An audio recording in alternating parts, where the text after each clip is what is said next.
ಮತ್ತು ಜಿಲ್ಲಾಡಳಿತ ಬಹುದೊಡ್ಡ ಕುತಂತ್ರವನ್ನ ಮಾಡಿ ತಳವಾರು ಹೋರಾಟವನ್ನ ಹತ್ತಿಕ್ಕುವಂತ ಕೆಲಸವನ್ನ ಮಾಡಿದ್ರು.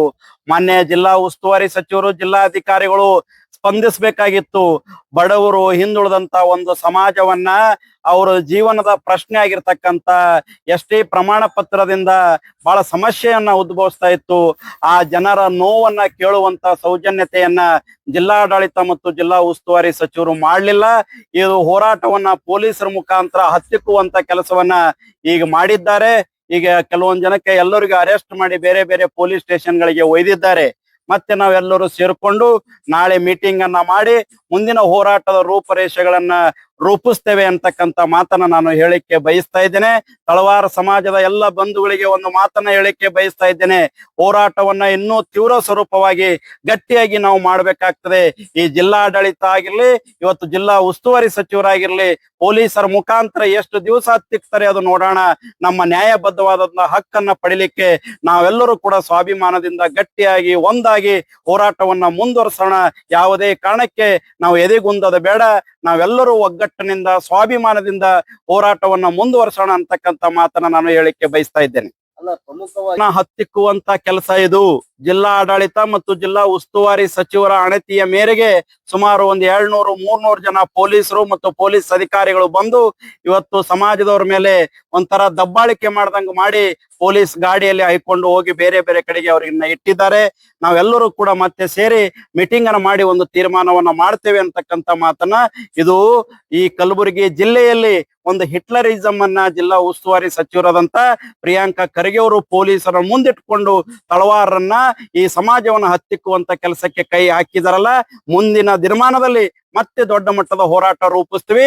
ಇದಕ್ಕೆ ಸೂಕ್ತವಾದ ಉತ್ತರ ಕೊಡುವವರೆಗೂ ಕೂಡ ನಾವು ಯಾವುದೇ ಕಾರಣಕ್ಕೆ ಕುಂದ್ರಲ್ಲ, ನಿದ್ರಿಸಲ್ಲ ಅಂತಕ್ಕಂಥ ಮಾತನ್ನ ನಾನು ಹೇಳಿಕೆ ಬಯಸ್ತಾ ಇದ್ದೇನೆ. ಇಲ್ಲಿ ನ್ಯಾಯ ಕೇಳೋದನ್ನ ಸತ್ತು ಹೋಗ್ಬಿಟ್ಟಿದೆ. ಇಲ್ಲಿ ಪ್ರಜಾಪ್ರಭುತ್ವ ಎಲ್ಲ, ಇಲ್ಲಿ ಸರ್ವಾಧಿಕಾರಿಗಳ ವ್ಯವಸ್ಥೆಯನ್ನ ನಡೀತಾ ಇದೆ. ಪೊಲೀಸರನ್ನ ಮುಂದಿಟ್ಕೊಂಡು ದಬ್ಬಾಳಿಕೆಯನ್ನ ನಡೀತಾ ಇದೆ. ಅದಕ್ಕೆಲ್ಲ ನಾವು ಬಗ್ಗುವಂತವ್ರಲ್ಲ. ಈ ಪ್ರಜಾಪ್ರಭುತ್ವ ಮತ್ತು ಸಂವಿಧಾನದ ಮೇಲೆ, ಕಾನೂನಿನ ಮೇಲೆ ನಂಬಿಕೆ ಇರ್ತಕ್ಕಂಥವ್ರು ನಾವು ಯಾವುದೇ ಕಾರಣಕ್ಕೆ ಇವರ ಕುತಂತ್ರಕ್ಕೆ, ಇವರ ಒಂದು ಸರ್ವಾಧಿಕಾರಕ್ಕೆ ಬಗ್ಗುವುದಿಲ್ಲ. ಮತ್ತೆ ನಾವು ಮುಂದುವರಿಸ್ತೇವೆ ಅಂತಕ್ಕಂಥ ಮಾತನ್ನ ಹೇಳಿಕೆ ಬಯಸ್ತೇನೆ. ಬಂದು ನಮಗೆ ಸೂಕ್ತವಾದಂತ ಭರವಸೆಗಳನ್ನ ಸಿಗ್ಲಿಲ್ಲ. ನ್ಯಾಯ ಕೊಡ್ಬೇಕನ್ನಂತ ಮನಸ್ಥಿತಿಯಲ್ಲಿ ಅವ್ರ ಬಳಿ ಬಂದಿಲ್ಲ. ಅವ್ರು AC ಅವರಿಗೆ ಕಳಿಸಿ ಸುಮ್ನೆ ಕಾಟಾಚಾರ ಏನೋ ಹೇಳಿಕೆ ಒಂದು ಪ್ರಯತ್ನವನ್ನ ಮಾಡಿದ್ರು. ಒಂದು ಹೋರಾಟವನ್ನ ನಿರಂತರವಾಗಿ 1 ವರ್ಷದಿಂದ ಟೆಂಟ್ ಹಾಕೊಂಡು ಹೋರಾಟ ಮಾಡತಕ್ಕಂಥದ್ದು ಹಲವಾರು ಹೋರಾಟಗಳನ್ನ ನಡೆದಿವೆ. ಆದ್ರೆ ಒಂದೇ ಒಂದು ದಿವಸ ನ್ಯಾಯ ಒದಗಿಸುವಂತ ಕೆಲಸ ಮಾಡಿಲ್ಲ. ಮತ್ತೆ ಸಬು ಬೇಳಿ ಸುಳ್ಳು ಹೇಳಿ ದಾರಿ ತಪ್ಪಿಸ್ತಕ್ಕಂತ ಕೆಲಸವನ್ನ ಇವತ್ತು ಮಾಡ್ತಾ ಇದ್ದಾರೆ. ಇವತ್ತು ಪತ್ರಿಕೆಗೆ ಹೇಳಿಕೆ ಕೊಡ್ತಕ್ಕಂತ ಕೆಲಸವನ್ನ ಸೋಷಿಯಲ್ ಮೀಡಿಯಾದಲ್ಲಿ, ಫೇಸ್ಬುಕ್, ತಮ್ಮ ವಾಲ್ ನಲ್ಲಿ ಪ್ರಿಯಾಂಕಾ ಖರ್ಗೆ ಅವರು ಒಂದಿಷ್ಟು ವಿಚಾರಗಳನ್ನ ಹಂಚಿಕೊಂಡಿದ್ದಾರೆ. ಪ್ರಿಯಾಂಕಾ ಖರ್ಗೆ ಅವರು ಇಷ್ಟು ಮಹಾನ್ ಸುಳ್ಳುಗಾರು ಅಂತೇಳಿ ನನಗೆ ಇವತ್ತು ಗೊತ್ತಾಗಿದ್ದು. ಸುಮ್ಮನೆ ಜನರಿಗೆ ಸುಳ್ಳು ಸುದ್ದಿ ಕೊಡ್ತಕ್ಕಂತ ಕೆಲಸವನ್ನ, ಆ ಕೆಲಸಕ್ಕೆ ಅವರು ಕೈ ಹಾಕಿದ್ದಾರೆ. ಇಲ್ಲೇನು ಕಾನೂನಿನ ತೊಡಕಿಲ್ಲ, ಇನ್ಯಾರು ಸಮಸ್ಯೆ ಇಲ್ಲ, ಅಧಿಕಾರಿಗಳ ಸಮಸ್ಯೆ ಇಲ್ಲ.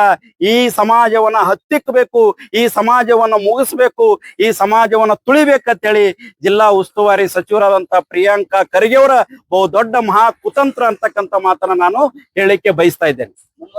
ಅದು ಇನ್ನೂ ಕೂಡ ಮುಂದಿದೆ. ನಮಗೆ ನಮ್ಮ ನ್ಯಾಯದ ಬಗ್ಗೆ ನಾವು ಯೋಚನೆಯನ್ನ ಮಾಡ್ತೀವಿ. ನಾವು ಯಾರಿಗೆ ತಕ್ಕ ಪಾಠ ಕಲಿಸ್ಲಿಕ್ಕೆ, ಇನ್ನೊಬ್ಬರಿಗೆ ವಿರೋಧ ಮಾಡ್ಲಿಕ್ಕೆ ನಮ್ಮ ಹೋರಾಟ ಅಲ್ಲ. ನ್ಯಾಯಬದ್ಧವಾಗಿ, ಸಂವಿಧಾನಬದ್ಧವಾಗಿ ಈ ತಳವಾರ ಸಮಾಜದ ಜನರ ಬದುಕಿನ ಬಗ್ಗೆ ನಾವು ಯೋಚನೆಯನ್ನ ಮಾಡ್ತಾ ಇದ್ದೀವಿ. ಯಾರ ಬಗ್ಗೆನೂ ನಮಗೆ ವೈಯಕ್ತಿಕವಾದ ದ್ವೇಷ ಇಲ್ಲ. ಆದ್ರೆ ನಮಗೆ ಯಾರು ಕೆಟ್ಟದ್ದು ಮಾಡ್ತಾರೆ ಅವರಿಗೆ ಬುದ್ಧಿ ಕಲಿಸೋದು ಒಬ್ಬ ಮನುಷ್ಯನ ಗುಣ ಇರ್ತದೆ. ಅವಾಗ ಮುಂದೆ ನೋಡೋಣ ಅಂತಕ್ಕಂಥ ಮಾತನ್ನ ನಾನು ಹೇಳಿಕೆ ಬಯಸ್ತೇನೆ. ನಾವು ಹಾಕಿದ ಟೆಂಟ್ ಅನ್ನ ಹರಿದು ಹಾಕಿದ್ದಾರೆ ಪೊಲೀಸರು. ಬೇರೆ ಬೇರೆ ರೀತಿಯಿಂದ ದೌರ್ಜನ್ಯ ಮಾಡ್ಲಿಕ್ಕೆ ಪೊಲೀಸರು ಕೆಲಸವನ್ನ ಮಾಡಿದ್ದಾರೆ. ಈ ಜಿಲ್ಲೆಯಲ್ಲಿ ಎಷ್ಟೋ ಕ್ರೈಮ್ಗಳಾಗ್ತವೆ, ಆದ್ರೆ ಪೊಲೀಸರಿಗೆ ಅವೆಲ್ಲ ಲೆಕ್ಕಕ್ಕಿಲ್ಲ. ಜಿಲ್ಲಾ ಉಸ್ತುವಾರಿ ಸಚಿವರಿಗೆ ಅವೆಲ್ಲ ಲೆಕ್ಕಕ್ಕಿಲ್ಲ. ನ್ಯಾಯಯುತವಾಗಿ, ಶಾಂತಿಯುತವಾಗಿ ಹೋರಾಟ ಮಾಡುವಂತವರನ್ನ ಇವತ್ತು ಅನ್ಯಾಯ ಮಾಡಿ, ಪೊಲೀಸರು ದೌರ್ಜನ್ಯ ಮಾಡಿ, ಇವತ್ತು ಟೆಂಟ್ ಅನ್ನ ಹರಿದಾಕಿ ಎಲ್ಲರನ್ನ ಅರೆಸ್ಟ್ ಮಾಡ್ತಕ್ಕಂಥ ಕೆಲಸ ಮಾಡಿರಲ್ಲ. ಈ ನೀತಿಗೆ ನಮ್ದು ಸಂಪೂರ್ಣವಾದ ಖಂಡನೆಯನ್ನ ಹೇಳ್ತಾ ಇದ್ದೇನೆ. ಮುಂದಿನ ನಡೆ ನಾಳೆ ನಾವು ಸಮಾಜದ ಎಲ್ಲ ಮುಖಂಡರು, ಸ್ವಾಮೀಜಿಗಳು ಸೇರಿ ಮತ್ತೆ ಮೀಟಿಂಗ್ ಮಾಡಿ ಒಂದು ಪ್ರೆಸ್ ಮೀಟ್ ಅನ್ನ ಮಾಡ್ತೇವೆ. ಮತ್ತೆ ಹೋರಾಟ ಹೆಂಗೆ ರೂಪಿಸ್ಬೇಕನ್ನೋದನ್ನ ನಾವೆಲ್ಲರೂ ಆಲೋಚನೆ ಮಾಡಿ ತೀರ್ಮಾನವನ್ನ ತೆಗೆದುಕೊಳ್ತೇವೆ.